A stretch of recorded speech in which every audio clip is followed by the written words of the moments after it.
So with the dawn of new NBA rights deals, apparently comes the dawn of a new NBA media era? Because Kenny Beecham, king of the fourth quarter, owner of Enjoy Basketball, I believe, a part of Numbers on the Board, is now joining NBC. Round of applause. I wish I had my soundboard. And I'm not going to lie, I am just so happy to see Kenny succeed. I feel like a lot of NBA YouTube, the familiar faces, the friends of the show, are just in general happy to see Kenny succeed. Because if there is anyone in this space that truly deserves all the success that comes to him, it is him and the Numbers on the Board crew. You know what I'm saying? When we talk about, you know, if we wanted a representative of what an NBA independent sports content creator should look like, it is Kenny Beecham and the crew. Full stop. So I am proud anytime, you know, they get a new partnership, they make big moves, because they truly deserve it. But on a more personal, I guess selfish note, I do think Kenny is the ceiling raiser of our space. What do I mean by that? I believe Kenny Beecham is, and the Enjoy Basketball crew, they are the bar when it comes to sports media, independent sports media. And anytime they make a move and they break a barrier, it at least shows the sign that a barrier can be broken. It at least shows the sign of a new possibility for sports content creators. And that is huge. That is huge. Just seeing that it's possible, just seeing that there is a lane, that is huge. Not only for creators like myself who have been doing this for years, but people who want to get into the space, knowing what is possible. You know what I'm saying? That's absolutely huge. So I love this news. For those who don't know, again, Kenny announced this trailer video of him going to, like, what is this? The NBC media space studio, shaking everybody's hands, just casually hanging out with NBA players. That alone is like crazy. Not a lot of us have the opportunity and the luxury to be able to just, you know, go to a studio and just dap it up with Derek Fisher, right? And then go to another space and dap it up with Austin Rivers. And then go to another space and dap it up with Tracy McGrady, right? And then go to another room and just, oh, Carmelo Anthony knows my name, right? And then I go here, Jamal Crawford is like, is that Kenny? You know what I'm saying? This was one of my biggest questions when it came to the new media rights deals, was what does this mean for the new sports content creators? Because obviously things were a certain way with the NBA's previous partners and how the NBA was running things. But now that, you know, they have new media partners, how are they going to go about things, right? I don't know how much of a factor the actual partners themselves are in the decisions being made when it comes to collaborating with content creators, or if this is just where the space is heading in. Because over the last 2 years, a lot of these sports leagues have been very, very aggressive with just partnering with content creators in general. I'm pretty sure a lot of y'all have been keeping up with the NFL's rollout, especially in the beginning of the season, literally including damn near everyone. Like Kai, Speed, Huda from Love Island. You know what I'm like? Literally everyone, right? Marlon, I seen Marlon in the trailer. Marlon, NBA All-Star Weekend was filled with a bunch of big content creators. You know, they had Jesser, Mr. Beast come out. They partnered up with Kai too, and a lot of people have kind of pushed back on it because it doesn't feel like genuine partnerships, right? But this is not one of them. I truly do believe, because Kenny is a sports content creator, you know, he's an NBA sports content creator, this is one of the more genuine partnerships that we've seen with a league, you know, its media partners, and a content creator. The reason why I wanted to make this video is, one, I like to make this video around once or twice a year, especially during the beginning of the regular season, just to get a gauge of how the sports media landscape is shaping out, because every single year there are changes being made.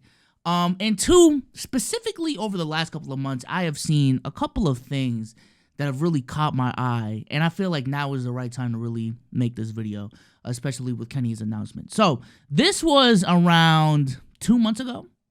Yeah, beginning of August. ESPN signs Katie Feeney as sports and lifestyle content creator. For those who don't know who Katie Feeney is, because I ain't gonna lie, when they announced it, I was like, who's Katie Feeney? This is what her page looks like, right? So if we look at her reels, because she does a lot of reels, a lot of it is going out in public, going to actual games, shooting content, right? Doing interviews, trying stuff out, making cute little videos, right? Traveling, all these different things. Essentially, her page is the lifestyle of being a person in sports media, and also inherently the lifestyle of being a diehard sports fan for these sports organizations. So to me, this was a pretty big deal, because when you think of ESPN signing a content creator, I respect to her. This was not one of the names I had first in line. You know what I'm saying? But I'll get into why this means something here shortly. I've also been seeing, shout out to friend of the show, Lo having some more mainstream appearances, right? Or what I consider at least more mainstream appearances. So this is Lo on the Kevin O'Connor show on the Yahoo Sports YouTube channel. They did an episode together. Really good episode. I would definitely suggest for y'all to watch it. Now, they've been doing this for like over the last year. Lo and Gilbert Arenas have been regularly doing streams over the last year. Now, this partnership is powered through Playback. Shout out to Playback. I do work for them. But yeah, it's just so interesting to see the little crossovers and the little steps being made by independent content creators, sometimes big steps, being made by independent content creators for us to be more legitimized and be more mainstream than we were in years past. I'm really seeing like three things right now in the sports media landscape in terms of what it looks like right now and how independent sports content creators should move to succeed in this space, because I do think there is still a lot of really big opportunities within this space. We just have to move differently and change our mindset on a couple things. I think one, it's important to acknowledge that we are still in the former athlete era. These notes, by the way, are screenshots from my notes app Idea. Links in the description if you want to use it. It's free. As much as this video is about independent sports content creators, let's not get it twisted. Outside of Kenny and a handful of content creators, not a lot of us are still getting, these big time opportunities. A lot of these big time opportunities, fortunately or unfortunately, maybe it's just natural selection, is still reserved for the former athlete, right?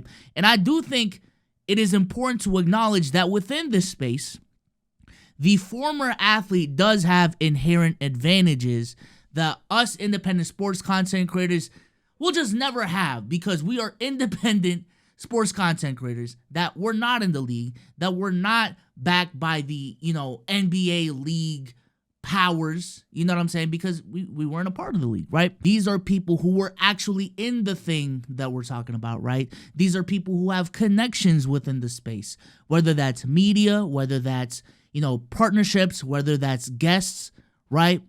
They have those connections because they were in the NBA. Also, from a capital standpoint, they have the luxury of having insane capital to start up their media careers way more efficiently, way more polished than me or you do, right? So, think about how much money I would need to make to have a set like what Gil's Arena does. It's insane. Like, you know what I'm saying? But because Gil has made $300 million within his NBA career and a couple other deals on top of that, he can come out the gate with a set like this, you know what I'm saying? And have on Nick Young, have on Kenyon Martin, and all these other people. That's just how it is. And I actually think some of the best non-athlete sports content creators are the ones who actually have the connections to be able to partner up with former athletes, because these are the people who are now leveraging this reality to further their career. So who am I talking about? I'm talking about Roan with him and Patrick Beverly. I'm talking about Josiah Johnson. Now, technically, he was a former athlete, but let's keep it a bean. The relationship is closer to what I'm talking about than, him being a former athlete star, right? And shout out to Josiah. I fuck with Josiah. I'm talking about Paul George's friends, right? I'm talking about the person who JJ Redick used to do the pod with, like the co-host to the former athlete. That's a very underrated, spot to be in within the sports media landscape. The next common thread I'm seeing in the space, if you want to succeed, is having a personal brand. Having a personal brand. We are done with faceless content creators. It is time to turn on the camera. You are not Jimmy High Roller. I'm sorry. Jimmy High Roller is literally the only exception to what I'm saying. Outside of that, everyone got to turn their cams on, man. It is 2025, all right? And even with Jimmy, I would even say as successful as he is, and I'm sure he is fine with his life. I think there is a reason why you don't see Jimmy High Roller partnering with the NBA directly, right? You don't see him partnering up with ESPN despite his massive viewership. And I do think a big part of that is because he doesn't show his face. You know what I'm saying? But the reason why Kenny is able to have these partnerships is because I think even early on, way earlier on, right? Because mind you, Kenny was in the same space as me when me, Legend of Winning, Dom 2K, all of us were voiceover people. But Kenny was one of the few who, out the gate, I'm showing my face. You know what I'm saying? Same thing with Mike Korzemba. Shout out to SDC from back in the day, right? I think those were, that's the reason why those guys got the partnerships and why we didn't. You know what I'm saying? But the other reason I wanted to call this out is because I think it's important to just change our mindsets, because I know some of y'all definitely have this mindset of like, to become the best NBA content creator, I gotta be the smartest in the room. You know what I'm saying? Becoming a better content creator within the sports media landscape is tied to me knowing more about basketball and me being smarter about my basketball takes. When in reality, fortunately or unfortunately, that is just not the case. That is just not the case. The reason why I think it's better is because I think it takes away the toxicity of debate culture and hot take culture if we think in this way, where, it truly is just about sharing our love for the game and sharing our opinions on the game. Then it is about having the right opinion. Then it is about having the wrong opinion, right? And being the smartest in the room. I ain't gonna lie, that is one of the main reasons why Souls and Sage ended. That is one of the main reasons why I had to take a gap year from being an NBA content creator, is because debate culture was just so exhausting to me that I literally couldn't deal with it anymore. And I understand that I have to have a certain level of privilege to even take a gap year like how I did, but that is how I'm going about being a content creator moving forward. Like I'm done trying to be the smartest in the room, y'all. I am an NBA fan, sharing my opinions on the game, having fun watching the game, having fun talking about the game, and that is it. That is it. If you want to call me a casual, call me a casual. I am proudly a casual in 2025. But yeah, I think the Katie Feeney partnership really opened my eyes into, again, redefining what a sports content creator is because if you look at her page, I truly do think she's a sports content creator, but it's just not the sports content creator that a lot of the people watching this video think is a sports content creator. Because again, when we think of what that is, we're thinking analytics, we're thinking talking head, we're thinking opinions, we're thinking debates. But this right here is a sports content creator. And I would even argue it's a more fun way to be a sports content creator because you actually get to live out and showcase real experiences about being a fan. And two examples of this actually working really well actually comes from the WNBA, but I really don't see why this couldn't happen and work within the NBA space. One of them is Mariah Rose. So her base and her brand is still very, very sports related, but if you look at her content, it's not all about the take, right? It's not all about the opinion. She also mixes in stuff about her personal life and other interests that she has within her content, right? Another one is Rachel Demita. Like, she has a full-on YouTube channel where she does more traditional sports content.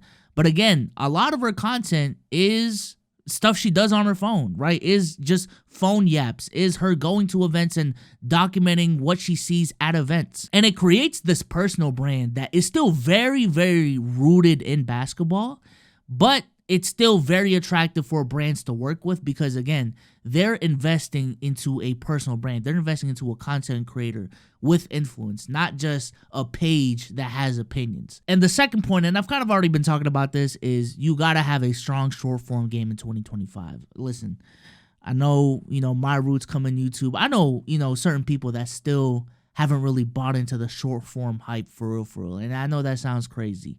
But their idea of short form is just repurposing YouTube content. But in big 2025, a lot of us are missing out on really big opportunities because we're not focusing on short form enough. Because the monetization doesn't necessarily come directly from the views that you generate from these videos. Like this video right here with 3.1 million views probably didn't generate her a single dollar just from this video directly alone. But it's the culmination of these videos, the brand that you're building, and the influence that you have that you can then package to someone and say, yo, these are my numbers. You know what I'm saying? I pull viewership. I have influence. If you tell me to promote something, I'm going to get 1 million eyeballs on your shit. And that, to be able to say that sentence right there is so valuable. So valuable, y'all. Because the reach that you can get with short form content and just the quantity of the reach too, like you can really put out a bunch of videos that get millions of views much more easily than a long form video. That's just unbeaten. You know what I'm saying? And to be able to provide that value to someone else and also to yourself with these partnerships is just invaluable. So a lot of us, we really got to lock in on our short form game in 2025. But with that being said, shout out to Enjoy Basketball and the crew for making us all proud and really pushing the boundaries of what it means to be a sports content creator even further. It seems like every single year, you know what I'm saying? So that's really cool for them. And also subscribe to the channel. The consistency starts this week. The NBA season starts this week. I'm about to be live streaming on this channel as well, posting way more consistently. I'm trying to upload like 2 to 4 videos a week. Short form game will always be strong on my end. But with that being said, I'm going to catch you. Peace.